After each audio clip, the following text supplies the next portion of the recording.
అరే నీకంటే ముందు మీ అమ్మకు ముగ్గురు ఆడపిల్లలు పుడితే నా వంశం ఎక్కడ ఆగిపోవద్దని నీకోసం మస్తు పైసలు ఖర్చు పెట్టుకున్నారా?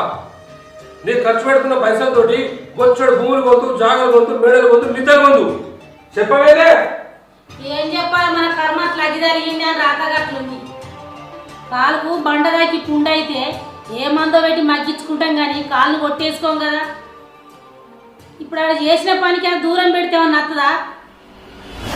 ఆ బండను తెలిసి తగ్గించుకునే కాదు లక్ష్మి, అందుకే ఇంత బాధ అవుతుంది.